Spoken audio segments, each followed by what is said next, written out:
લક્ષ્ય ન્યૂઝ, એક નજર, એક લક્ષ્ય. બોટાદ જિલ્લાના બરવાળા તાલુકાના ભીમનાથ આરોગ્ય કેન્દ્ર ખાતે દવા માટે સ્ટોર રૂમ માટે વણવેલી પરિસ્થિતિ ગંભીર છે અને અંદાજિત 5 લાખ રૂપિયા જેવા મોટા બજેટવાળા પ્રોજેક્ટમાં બાંધકામના માળખાકીય નિયમો અને ગુણવત્તાનું પાલન ન થવું એક મોટી ચિંતાનો વિષય છે.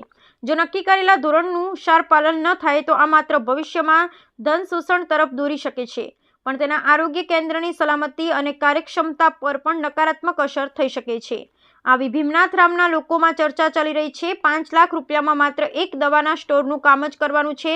જે તે કોન્ટ્રાક્ટર કે પછી એન્જિનિયર કામ કરી રહ્યા છે, ભૂલી ગયા છે કે પછી જાણી જોઈ આટલું મુગ્ગસ કામ કર્યું હોય છે. તે વિડીયોમાં જે તમે જોઈ રહ્યા છો તે દવાખાનાના જે સગર્ભા મહિલાઓને સેવા આપવામાં આવે છે તેની પાછળના ભાગમાં દવા સ્ટોર રૂમ બનાવવામાં આવી રહ્યો છે.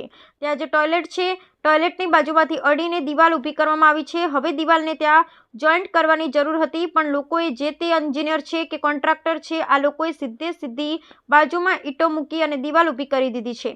પ્લાસ્ટર કર્યા પછી ભવિષ્યમાં 2-4 મહિના કે 6 મહિનામાં ત્યાંથી ક્રેક પડશે અને દિવાલ ધીમે ધીમે જર્જરિત થશે.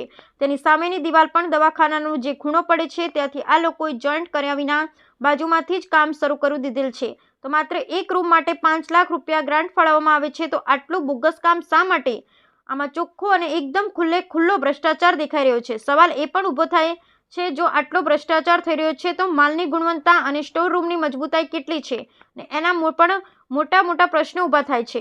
તો આમાં પણ ભ્રષ્ટાચાર છે. દવાખાનામાં આયુષ ડોક્ટર નિખિલભાઈનું એવું કહેવું છે કે એન્જિનિયર કે કોન્ટ્રાક્ટર કોઈ પણ પ્રકારનો મોબાઈલ નંબર કે વિગત પાસ કે તેમની પાસે છે નહીં. જો મળશે તો કોન્ટેક્ટ કરી આપશે, નહીતર ક્યારેક તે લોકો આવશે ત્યારે તેમની મુલાકાત થશે.